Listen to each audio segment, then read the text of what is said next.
ലൈവില് ജാസ്മിനും റസ്മിനും ഇരുന്ന് സംസാരിക്കുന്നുണ്ടായിരുന്നു.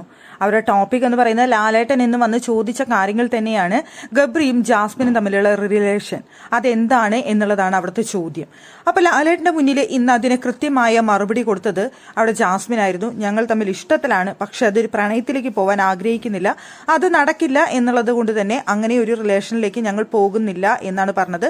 ഗബ്രി എനിക്ക് വിശ്വാസമാണ്, എന്നെ ചതിക്കില്ല എന്ന് ഞാൻ വിശ്വസിക്കുന്നു, എന്നെ ഉപയോഗിച്ചാണ് ഗെയിം കളിക്കുന്നത് എന്ന് പറയുന്നത് അങ്ങനെ എനിക്ക് തോന്നിയിട്ടില്ല എന്നൊക്കെ അവിടെ ജാസ്മിൻ ലാലേട്ടന്റെ മുന്നിൽ വെച്ച് നിന്ന് പറയുന്നുണ്ടായിരുന്നു. ഇതിനെക്കുറിച്ചാണ് അവിടെ റസ്മിൻ സംസാരിക്കുന്നത്. റസ്മിൻ എന്നിട്ട് പറയുന്നുണ്ട്, ജാസ്മിനെ ഞാനൊരു കാര്യം പറഞ്ഞു കഴിഞ്ഞാൽ നീ അത് എങ്ങനെ എടുക്കുമെന്ന് എനിക്കറിയില്ല, എനിക്ക് തോന്നിയ ഒരു കാര്യം പറയാണ്, നീ കാണിക്കുന്നത് എന്തായാലും 100% ആത്മാർത്ഥതയോടെയാണ് എന്ന് എനിക്ക് തോന്നുന്നുണ്ട്. നിന്റെ ആ കാണിക്കുന്നതും നീ ചെയ്യുന്നതും ഒക്കെ അങ്ങനെയാണെന്ന് എനിക്ക് പലപ്പോഴും ഫീൽ ചെയ്തിട്ടുണ്ട്. പക്ഷെ ഗബ്രി അങ്ങനെയല്ല എന്നാണ് എനിക്ക് തോന്നുന്നത്. ഗബ്രിക്ക് നിനക്കുള്ള അത്രയും ആത്മാർത്ഥത നിന്റെ അടുത്ത് ഉള്ളതായിട്ട് എനിക്ക് ഫീൽ ചെയ്തിട്ടില്ല എന്ന് അവിടെ റസ്മിൻ പറയുന്നുണ്ട് ജാസ്മിൻ്റെ അടുത്ത്. പക്ഷെ ജാസ്മിൻ അതിനെ റിപ്ലൈ ഒന്നും കൊടുക്കുന്നില്ല, മിണ്ടാതിരുന്ന് കേൾക്കുന്നേ ഉള്ളൂ.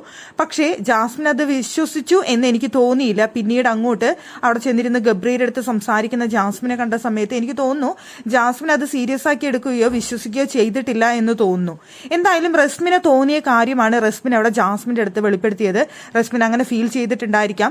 ജാസ്മിൻ അവിടെ കാണിക്കുന്ന ആ ഒരു ആത്മാർത്ഥത ഗബ്രി തിരിച്ച് കാണിക്കുന്നില്ല എന്ന് റസ്മിന് തോന്നിയത് കൊണ്ടാവാം റസ്മിൻ അങ്ങനെ ജാസ്മിന്റെ അടുത്ത് വളരെ കൃത്യമായി ആ കാര്യം പറഞ്ഞു കൊടുത്തത്. പക്ഷെ ജാസ്മിൻ അത് സീരിയസ് ആയി എടുത്തു എന്ന് എനിക്ക് തോന്നിയില്ല കണ്ടപ്പോൾ.